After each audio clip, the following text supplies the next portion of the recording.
Welcome to A Crash Investigation, the podcast, the show we dissect and discuss prominent crashes in aviation history. I am your host, of course, Shonaka Kai, and in today's episode, we are going to be discussing one of the most controversial cases that I've ever discussed on this podcast. Today, we will be talking about United Airlines Flight 173, the crew, the crash, the investigation. But before we continue, do not forget to like and subscribe if you're listening on YouTube, and if you're listening on a podcast listening platform such as Spotify, Apple Podcasts, Google Podcasts, and so many more. Do not forget to follow us there and rate us on the podcast platform that you're listening on. Now, without wasting any more of your time, let us officially get into it. It is the greatest aviation mystery of all time. Lies a massive passenger jet and the remains of its 239 passengers and crew. Good morning. We have a smoke problem, and we're doing emergency descent to level 140. In December 1988, a passenger airliner was bombed over Scotland in what was one of the largest pre-9/11 terrorist attacks.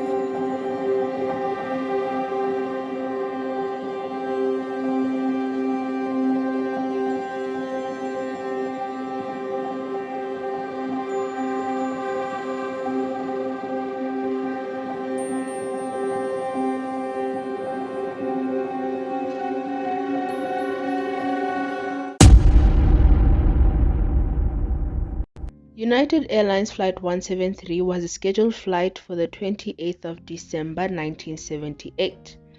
The origin of this flight was John F. Kennedy International Airport, New York, the United States, and its destination was Portland International Airport, Portland, Oregon, United States of America. The stopover was Stapleton International Airport, which is located in Denver, Colorado, the United States of America.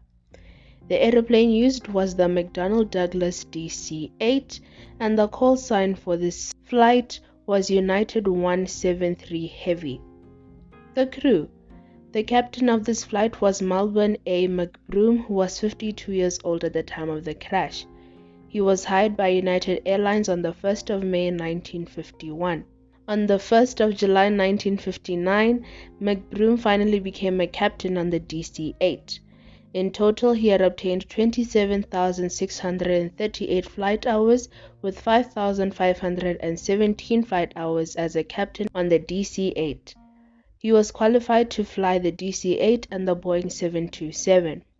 His recent proficiency test was on the 1st of September 1978 and he passed, so yay for him. The first officer of this flight was Roderick D. Beebe, who was 45 years old at the time of the crash. He was hired by United Airlines on the 19th of June 1965. On the 21st of June 1978, Beebe finally became a first officer on the DC-8. In total, he had obtained 5,209 flight hours, with 247 of those flight hours on the DC-8 as a first officer. He was qualified to fly multi-engine land aircrafts. His recent proficiency test was on the 21st of June 1978 and he passed with distinctions, yes. Finally, the second officer, aka the flight engineer of this flight, was Forrest E. Leadenhall. Now, before we continue, I do have to stress that his surname, Forrest E. Leadenhall's surname, is severely different on Wikipedia. However, in the final report, his surname is Leadenhall, therefore I will use Leadenhall. Just wanted to let you know. Anyway, he was 41 years old at the time of the crash. He was hired by United Airlines on the 18th of December 1967. On the 31st of January 1975, he finally became a second officer, aka flight engineer on the DC-8. He had 3,895 flight hours with 2,263 flight hours on the DC-8 as a flight engineer. He was qualified to fly single and multi-engine land and sea aircrafts. His recent proficiency test was on the 24th of February 1978 and he of course passed. There were 181 passengers on board and 5 flight attendants, being Joanne Wheeler, Nancy King, Sandy Bass, Martha Frelick, and Diane Woods. Aircraft information. So the aircraft used, as I've said before, was the DC-8. The DC-8 in total, the specific one, had 33,114 total operation time. Just keep that information at the back of your head as we move on to the investigation after we talk about the flight. Alright, so the flight. So United Flight 173 takes off from JFK International Airport and it lands at Stapleton International Airport with no problems. It was refueled at Stapleton International Airport as it was a stopover, and the fuel that was required to fly from Stapleton International Airport, Denver, Colorado, to Portland International Airport, Portland, Oregon, was 31,900 pounds or 14,470 kgs worth of fuel. But the fuel that was put on United 173 was 46,700 pounds or 21,183 kgs. So this was more than enough fuel for the crew of Flight 173 to fly from Stapleton all the way to Portland. So at 13 minutes to 3 p.m. Pacific Standard Time or PST, United Airlines Flight 173 takes off from Stapleton International Airport. The crew was under instrument flight rules, and if you do not know, instrument flight rules is when pilots are instructed to solely fly an aeroplane using their instruments. The estimated time of arrival or ETA was 13 minutes past 5 PST. The pilot flying was First Officer Beebe. The flight was normal and routine. There were no problems whatsoever, and at 5 minutes past 5 p.m., United Airlines Flight 173 contacts the Portland approach, aka the Portland Air Traffic Controller, to let them know that their altitude was 10,000 feet or 3,048 meters, and they were reducing airspeed as they were approaching the airport. The Portland Air Traffic Controller tells the crew of Flight 173 to maintain their current heading, and they should be on the lookout for the runway, which is runway 28. The crew acknowledged this, and they actually stated, and I quote, "We have the field in sight," end quote. At 7 minutes past 5 p.m., the Portland Air Traffic Controller instructed United Flight 173 to descend and maintain 8,000 feet or 2,438 meters. The crew acknowledged this instruction. At 9 minutes past 5 p.m., the Portland Air Traffic Controller instructed United 173 to descend further to 6,000 feet or 1,829 meters. The crew acknowledged this instruction. At 12 minutes past 5 p.m., the Portland Air Traffic Controller contacted the crew and requested, and I quote, "United 173 Heavy, contact the tower 118.7, end quote. Then First Officer Beebe responded by saying, and I quote, "Negative, we'll stay with you. We'll stay at 5. We'll maintain about 170 knots. We got a gear problem. We'll let you know," end quote. So the gear problem, this is a subsection of the flight. So First Officer Beebe requested wing flaps to be extended to 15 degrees and that landing gear should be lowered.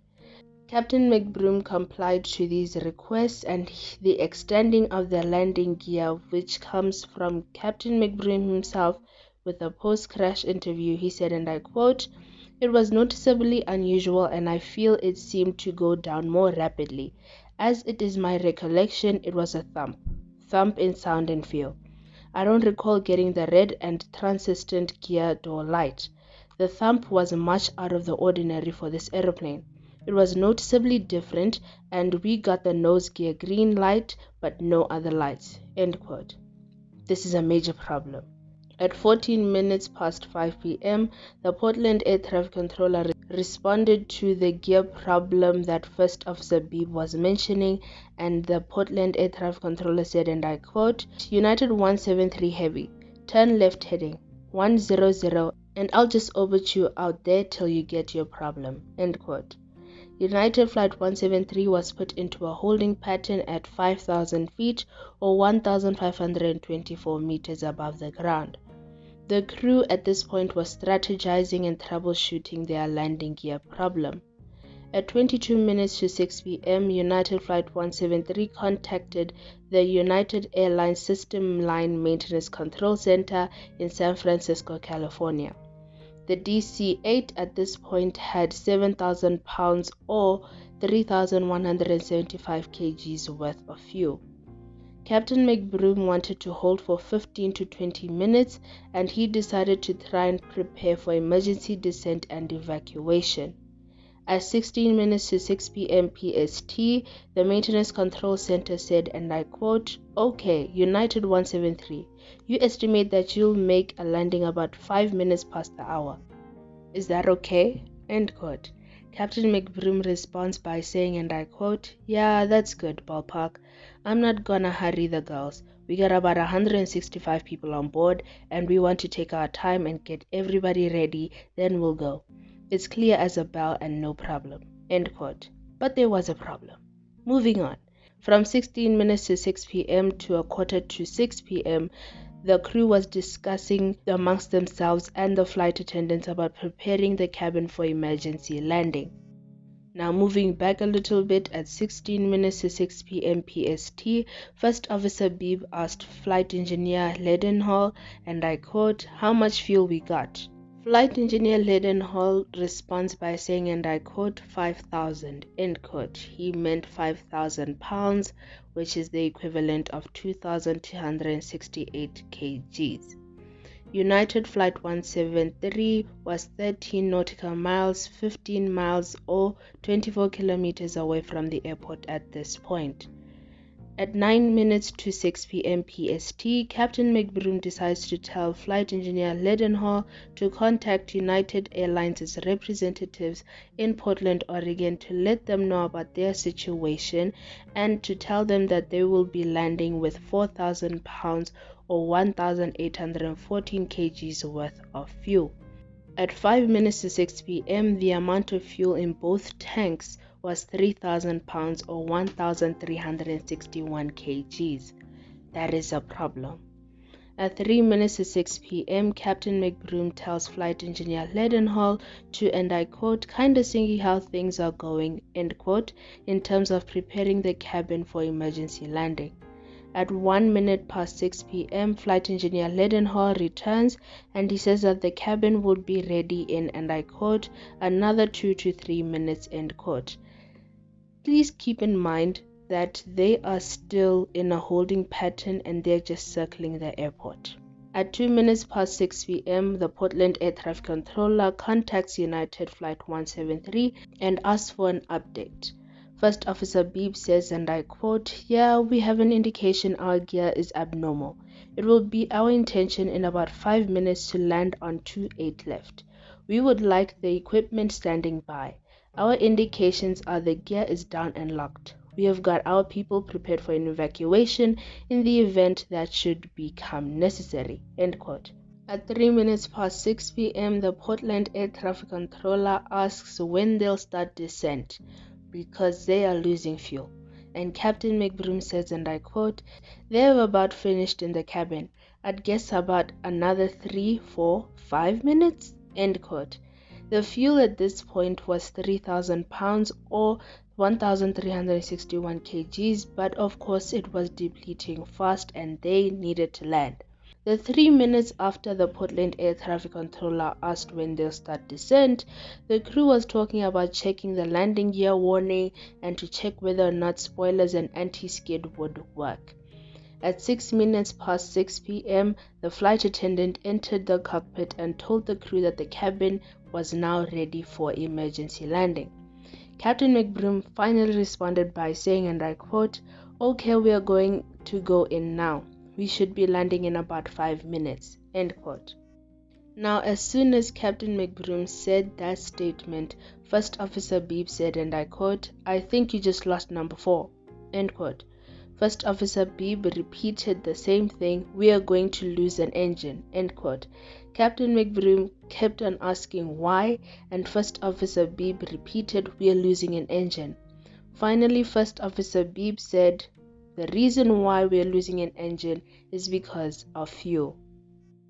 First Officer Beebe explained further by saying that the engine flamed out.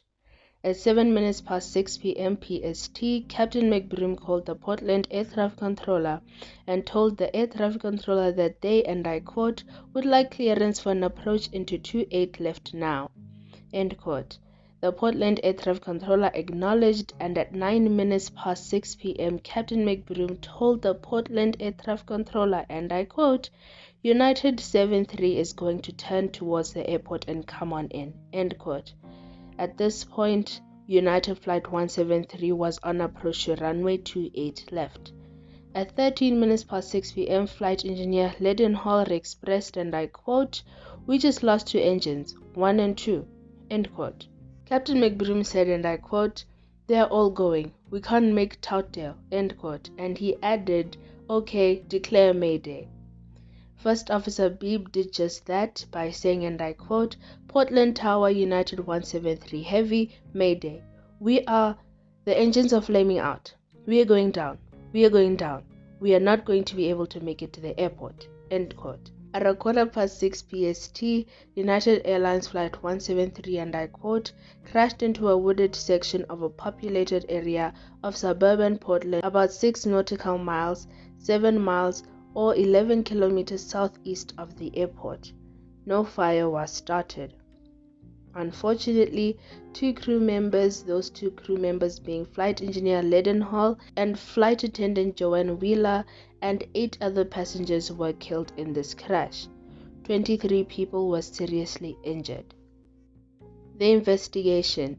So the National Transportation Safety Board, or the NTSB, was in charge of investigating this crash, seeing as though this crash happened on American soil. The crash site.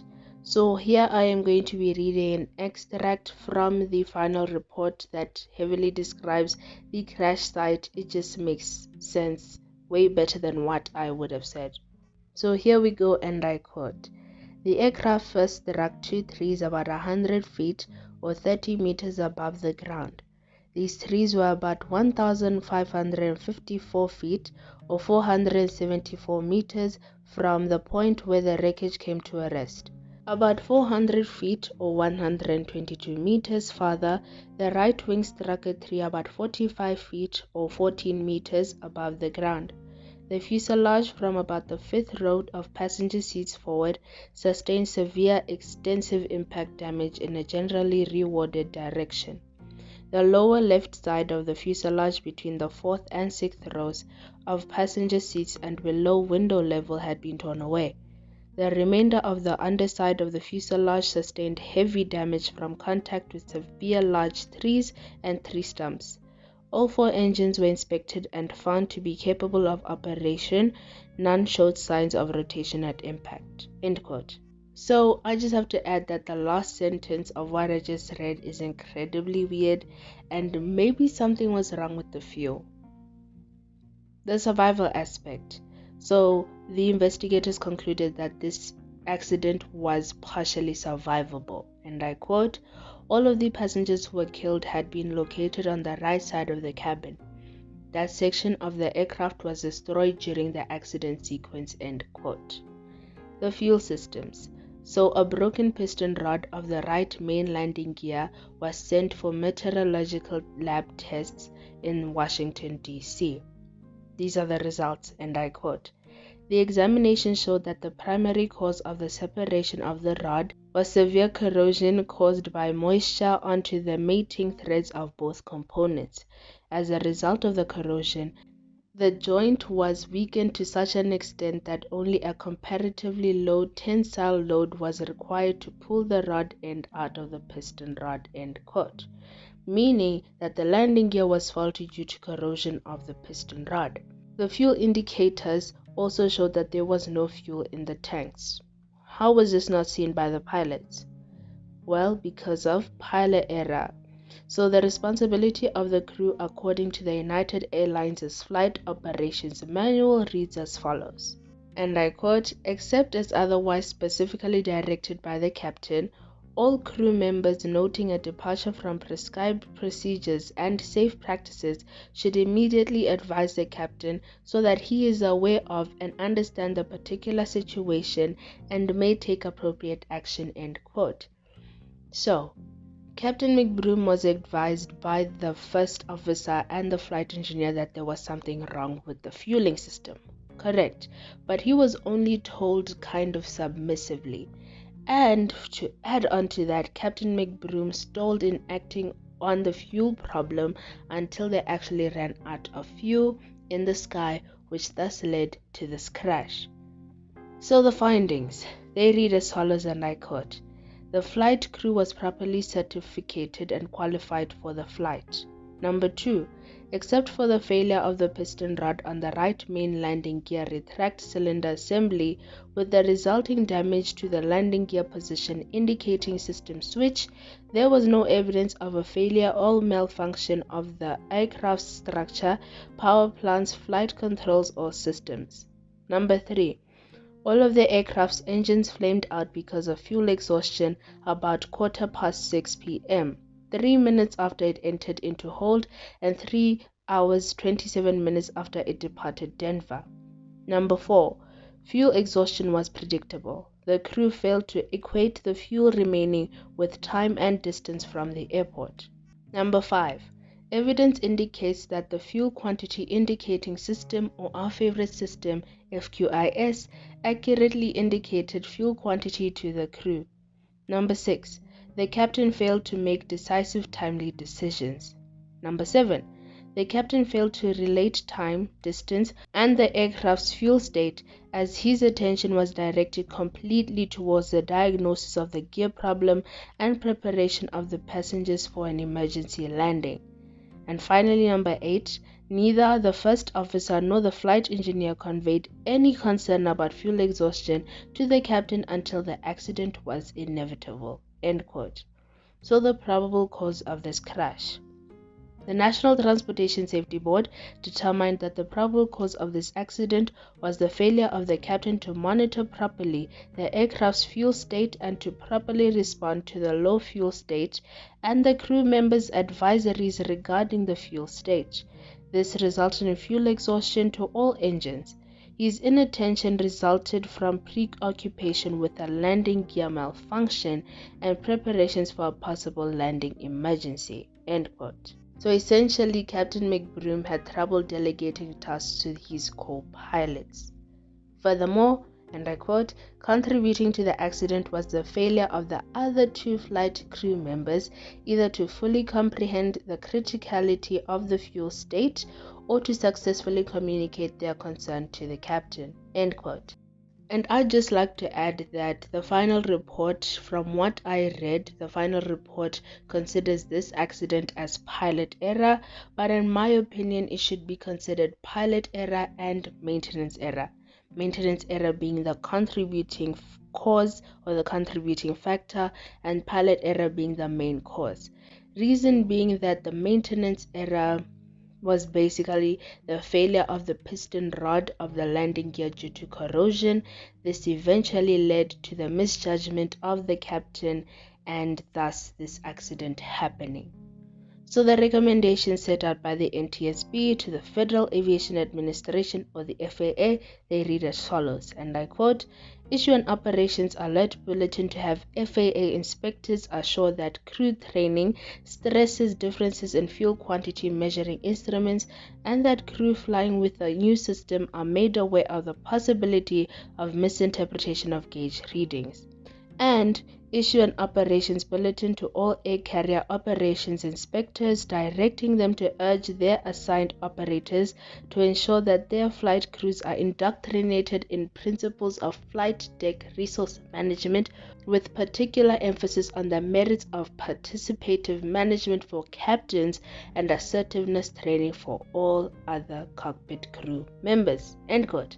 And that is the end of today's episode. I just have to say that the second recommendation that I read, the one that goes as issue an operations bulletin to all air carriers, blah, blah, blah. I just don't like the fact that they use indoctrinated because it makes it sound bad. But I digress. That is the end of today's episode. Like, subscribe if you're listening on YouTube. If you're listening on a podcast listening platform, don't forget to just support us by following, by rating this episode 5 stars. Would really appreciate it. But thank you so much for listening once again. I really do appreciate all of your support. I appreciate you listening to me talk about air crashes every single week. I have been your host, Shona Kakaya, and I'll catch you next week, Saturday at 4:30 Central African Time, aka South African Standard Time. Cheers.